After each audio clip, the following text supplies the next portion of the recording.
special guest. She is an amazing woman who is a leader. She's a businesswoman. She's an innovator.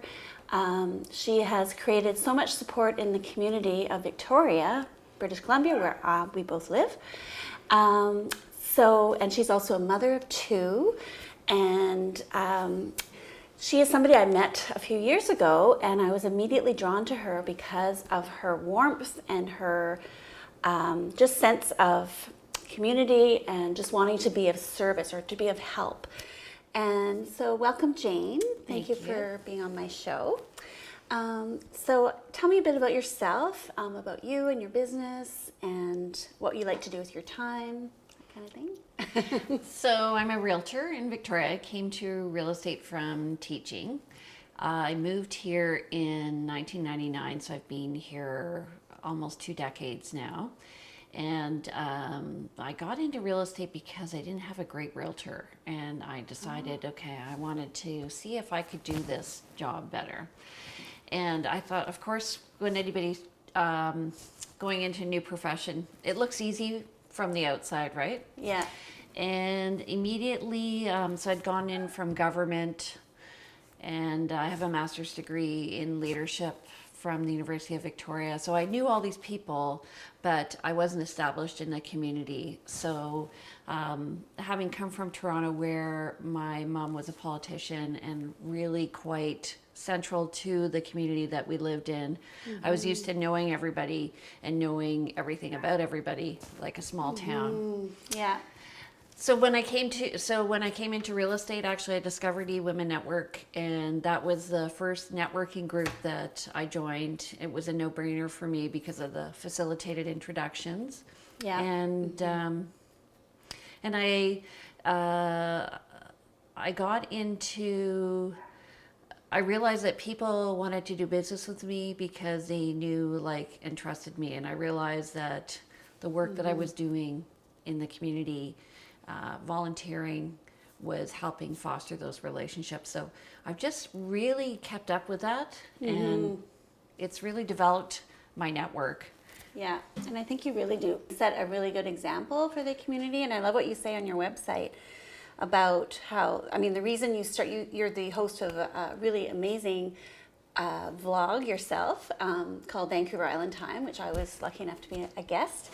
But I love that what inspired you to do that was just the sense of community and, being able to know people and know who you're working with and just, foster that sense of community, which I really like as well. Yeah, and the whole purpose of that show was to really just introduce people in the community to people at large, so we could highlight them and see how they're impacting their community as well, and then highlight the area that they're living in, so people who are purchasing or selling get a testimonial from someone like you, who knows their area really well and loves it.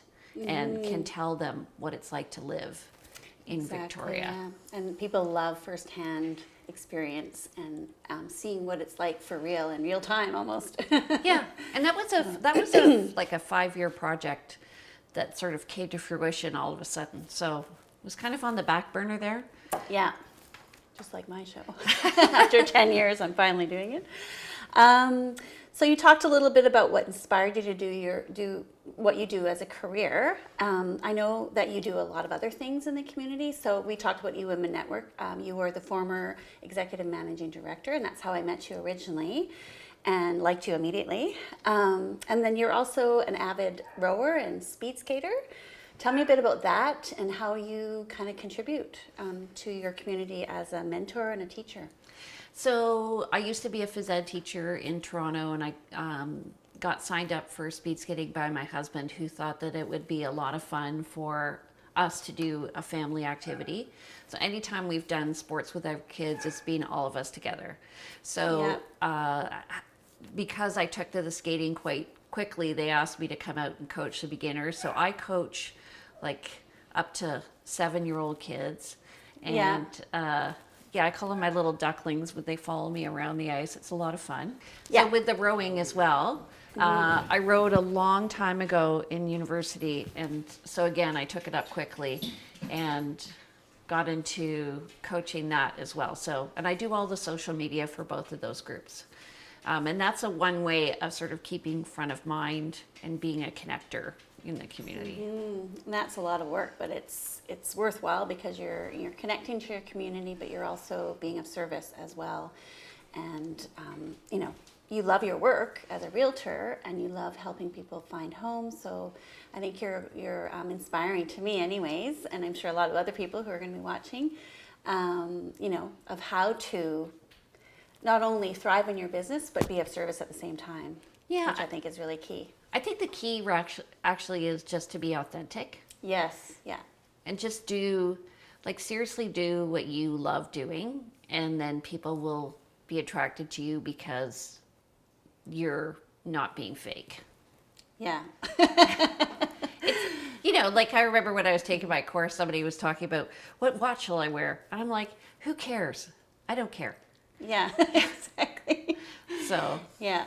Well, that's a big part of why I'm doing this show, because it's like been 10 years in the making, and I'm like, okay, well, I can't hide behind my camera anymore, and I want people to get to know me as authentically as possible, but also I want to highlight, part of my work is highlighting people making a difference. So that's why we're here today, which is really cool.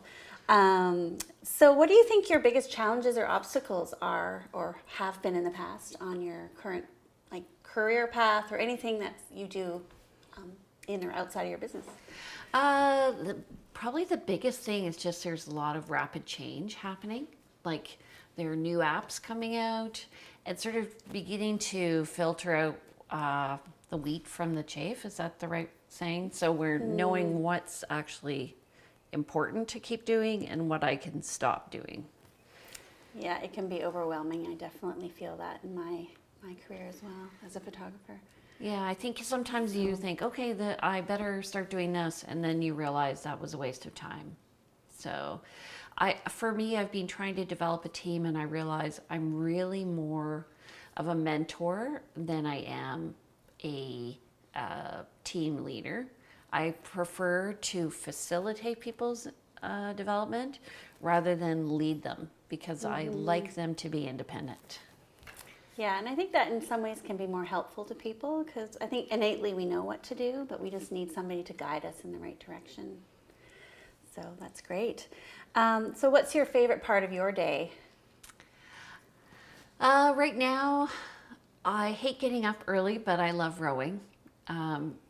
So just relaxing on the water and just focusing on one thing without any extraneous influence. It's really, it's my favorite thing.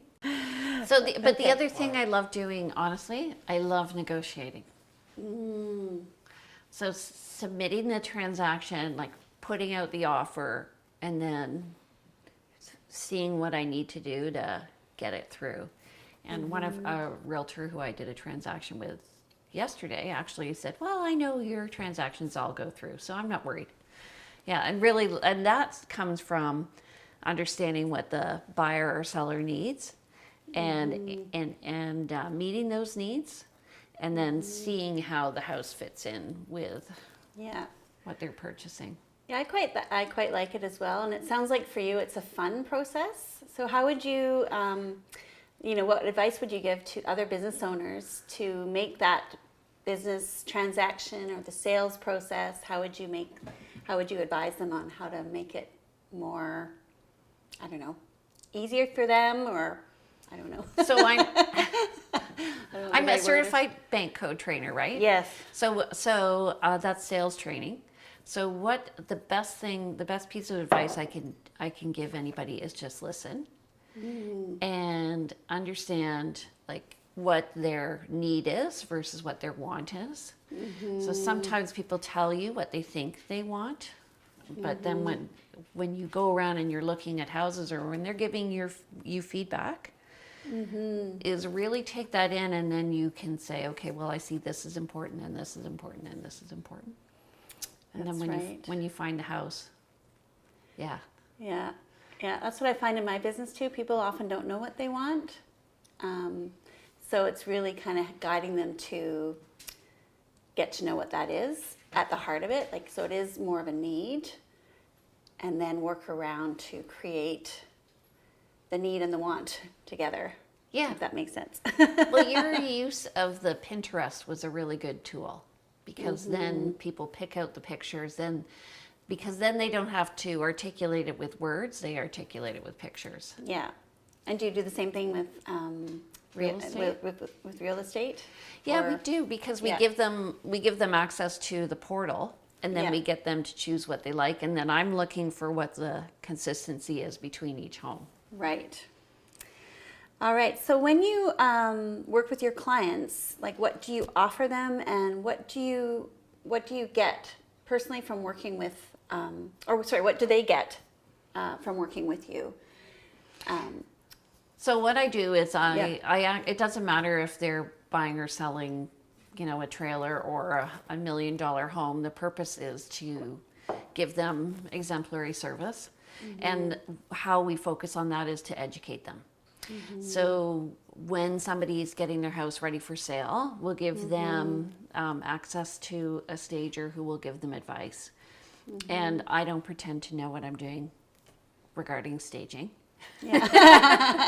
That's a whole other realm. She's the bad cop and I'm the good cop. So I'll say to them, it's okay to leave a dirty dish out once in a while. Like, if you have a showing, don't stress about it. That's not going to stop somebody from buying, but don't leave your underwear everywhere, sort of thing. Exactly. But what they get out of it is, I think they understand the process. We try and keep them informed right from the beginning to the end.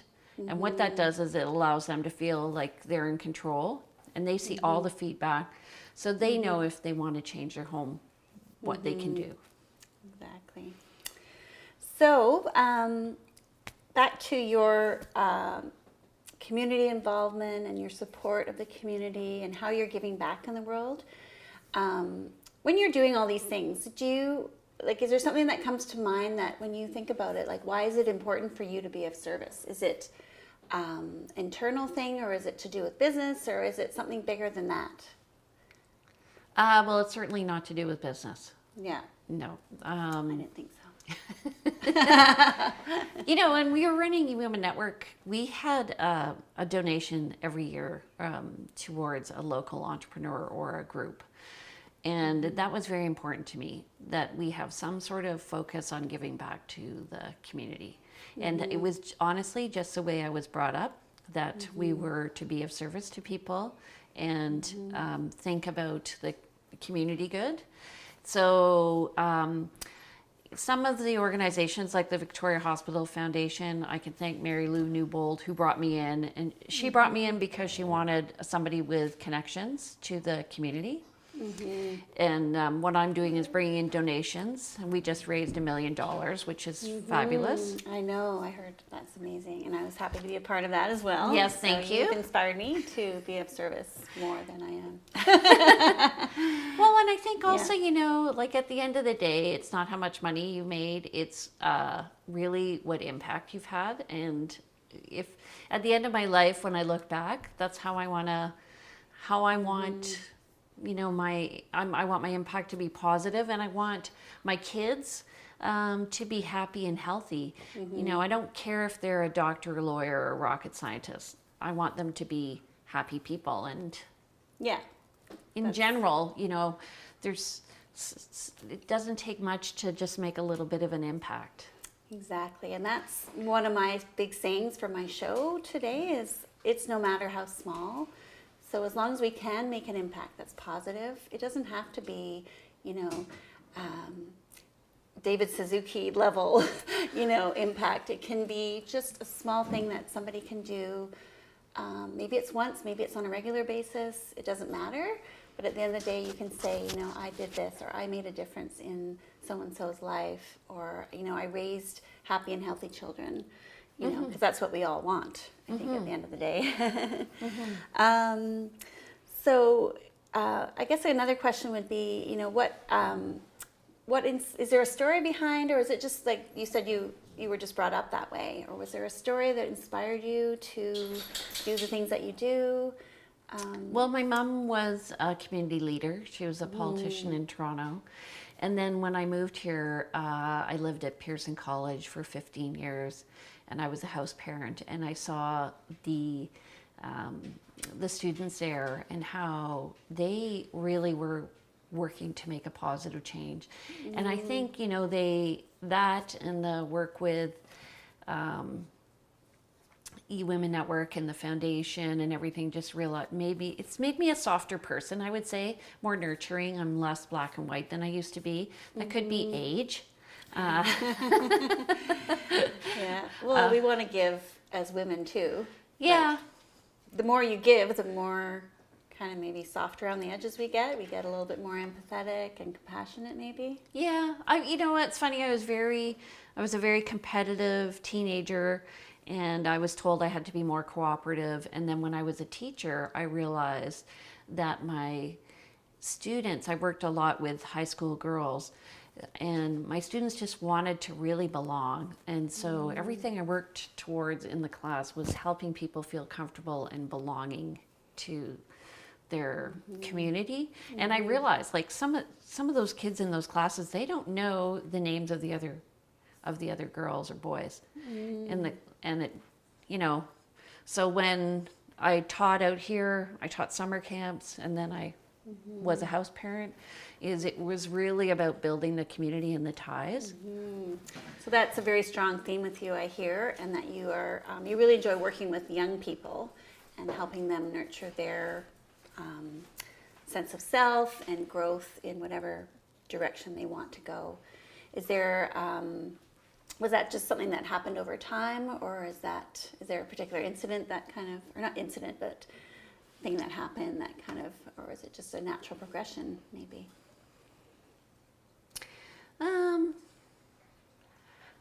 I think it's been innate. Like, even when I was in high school, I was a social director of our student council. So in grade 10, Yeah. which my brother was so embarrassed about, but grade 11 actually. And, you know, I don't know, it's funny when you look back and you realize what's remained strong and consistent in your life. I think there are two things. One is always bringing people together, and the other is also organizing people. Like when I had babies, I was really afraid of being alone because I was on the edge of my chosen. So what I arranged a walking group every week. We met on Tuesdays. We got out our strollers and we walked around Rondefuca Park a couple of times, and then I ran walk groups for the Times Colonist for 5 years. Oh, wow. So Look at all these things that you're doing that are coming up due to this conversation. yeah, I forgot about that. Well, yeah, and that's what attracted me to you in the first place. I mean, I didn't really know you very well, but I could just sense that, you know, you were very supportive and, you know, friendly right off the bat, like the first time we met in Vancouver. And the more I got to know you and seeing, you know, your strong value of community and bringing people together, and, you know, you are a leader, but you're also, like you said, a mentor, and I think that's in a lot of ways more valuable to people. So, and I see, you know, working with youth and adults, like, because you do a lot of work with E-Women still, and just supporting your own team at Briar Hill Camosun, you know, with your whole team. Yeah. So it's just part of you, who you are, which is amazing, and I think and very inspiring, I think, for a lot of people. So what advice would you give to people that perhaps want to make a difference? Because what I want to inspire with this show in particular is that, you know, we can all go to work, come home, eat, and go to bed. Boring. But what else can we do? And no matter how small, is there something that you believe in, or something that you feel strongly about, or is there somebody you want to help? You know, what advice would you give, because this is something that comes innately to you, maybe it doesn't come innately to other people. Is there something that you would say to inspire them, or give advice on, okay, how to get started? Or I know people say just do it, but find your passion, right? Like, there's a woman who she started giving back. She loves cats, so she just started donating to different cat-friendly organizations. and she's made a big difference. And I don't think it has to be human or animal or whatever, but you don't get joy at the end of the day by having a lot of money. That's true. You get joy by helping people.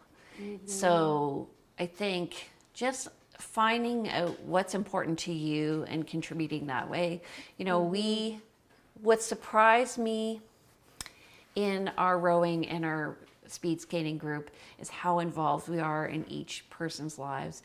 And for the guy who has cancer, or the guy who has an immune disorder, or somebody whose husband passes away or their mom dies, that we're all there for one another. We went to our coach's wedding. So it's really about lifting people up and supporting them. And it doesn't have to be money. The great thing when people say, well, you make a ton of money in real estate. I don't make a ton of money in real estate, but you know what? I can contribute differently than how I would have been if I'd stayed a teacher. Right, yeah. And that brings you more joy, because I see you as so happy all the time. So I want what you have. I'm on happy juice. So do you have a favorite inspirational quote or thought that you want to share with my audience? Oh, Linda. No pressure. I think Margaret Mead has a quote about never underestimate the power that one person can make a change in the world. Something like that. Yeah, I get to. Yeah, I believe in that wholeheartedly as well. I've got that T-shirt, and it's funny because my daughter decided to start wearing it. Oh, the Margaret Mead quote. Oh, yeah. And every time I see a powerful T-shirt, I send my kids motivational quotes every day, or not every day, but occasionally. And I also, every time I see a T-shirt with a good saying that's strong, I give it to my kids. We did a photo shoot not too long ago now, and we were kind of in the works for quite a while, and I'm just going to talk about how it all came down, because you had asked me if I wanted to contribute to the Victoria Hospitals Foundation. I was like, yes, I'd love to do that. And so I ended up contributing a personal branding photo shoot, and it went into the silent auction for the foundation, and you happened to win it, which was pretty amazing. And I was hoping you would too, because I really wanted to work with you just as much as you wanted to work with me. So I'm just curious, as why were you interested in working with me in the first place? Well, first of all, I'll tell you, it was a really great pleasure to work with you, because I felt I really liked the process. And really the process is more important than the product.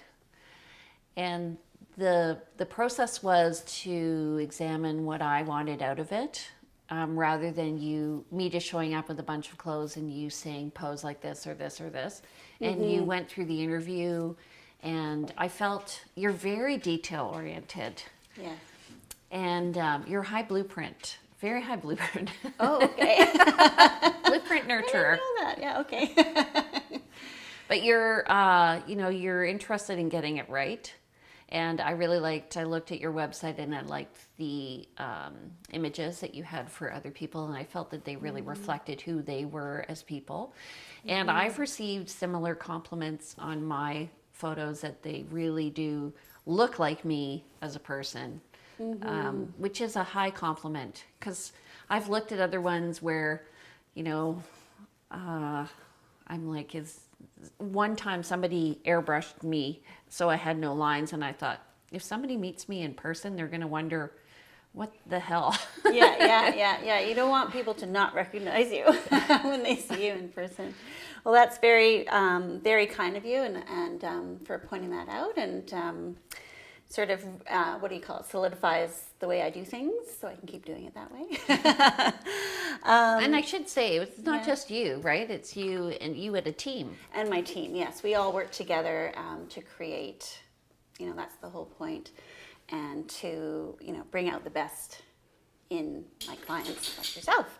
Yeah. So that you can keep doing what you're doing and attract the people that you need to attract in your life and your business. and keep contributing. I will say though, it's kind of funny because when Linda was doing the photos, I wanted this one photo that you were kind of like, whatever. And I got the one with my feet up in the air. Yes. Well, yeah, I threw it in. I was like, I know she's going to want this one, so But I got so much feedback out of that Yeah. one photo because it just shows, my kind of irreverent, fun side. Exactly, and your love of shoes, I was going to say. Yeah, no, I'm very glad. And that's what I try to impart to clients as well. It's not, because often people say, oh, it's the photographer's job to make me look good. No, it's our job as a team to collaborate, because I don't know everything about you, and my makeup artist doesn't know everything about you. And so it's the subject has to admit and do as much work as a photographer in some ways, right? Yeah. So it's a collaboration, and it's an energy exchange. So that's what I try to explain to people, who say, well, you're going to make me look good, aren't you?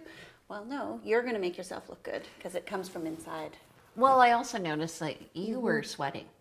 I was sweating. I was working hard. Yeah. It's not easy.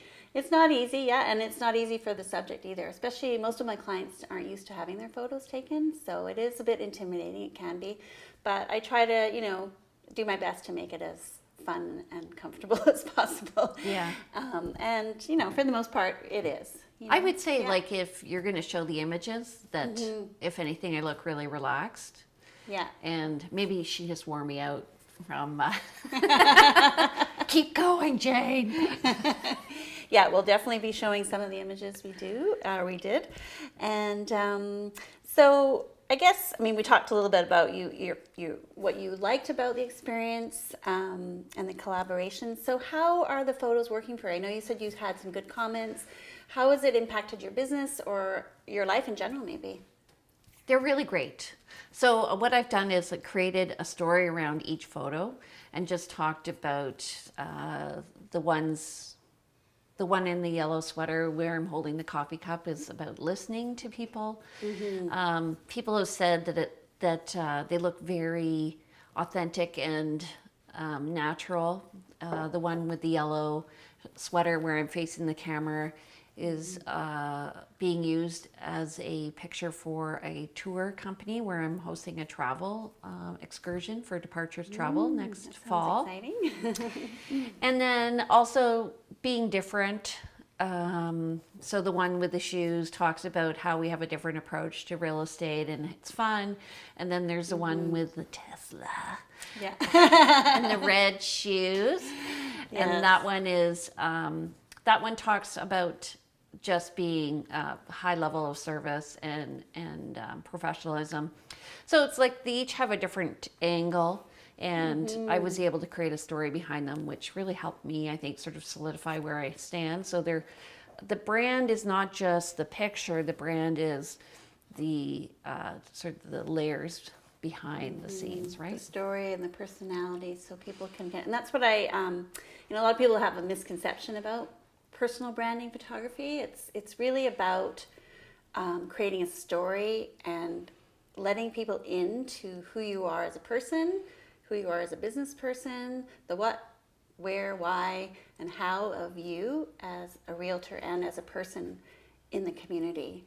So I think that's really important to understand that, it's not just a headshot, because a headshot to me just shows what you look like.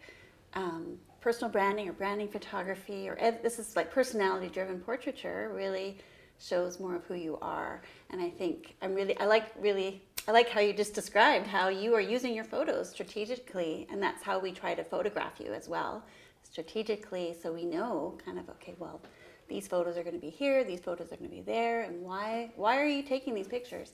And I think we were really good at collaborating on that together, because you had a clear idea, I think more so after we went through the process and everything, and Well, in the sales training, it's interesting because you want to, whenever you write your content, you want to appeal to different groups.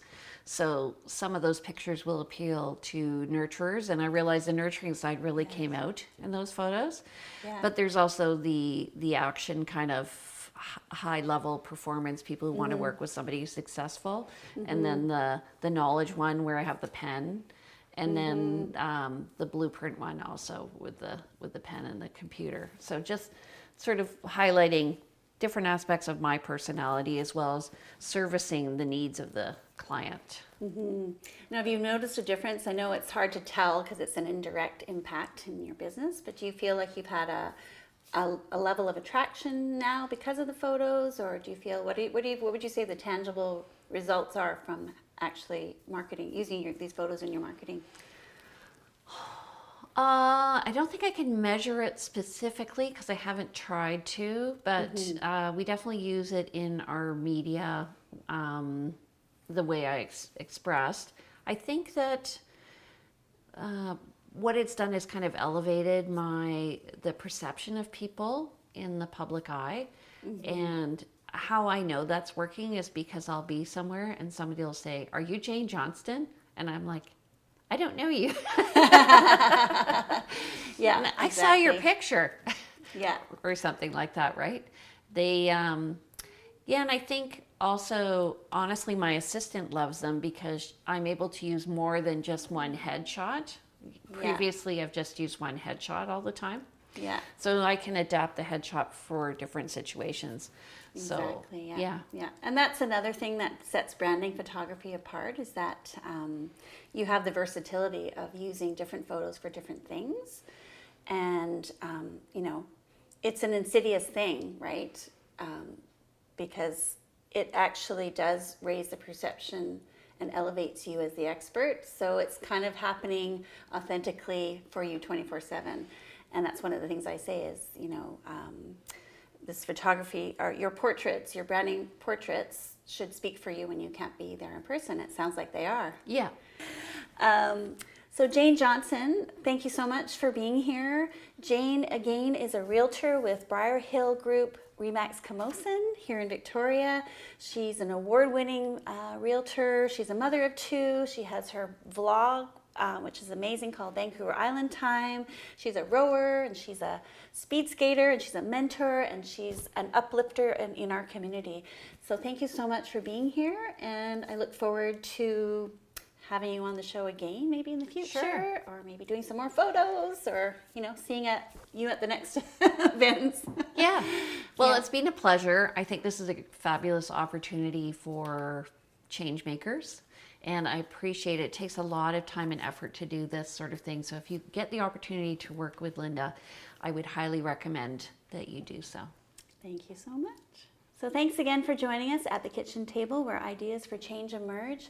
All it takes is one small thing to make a difference. And people like Jane Johnston make it look easy, but really it isn't. It's just about, like she said, finding your passion, finding what really means something to you, and just doing it. So enjoy your day. Thanks for joining.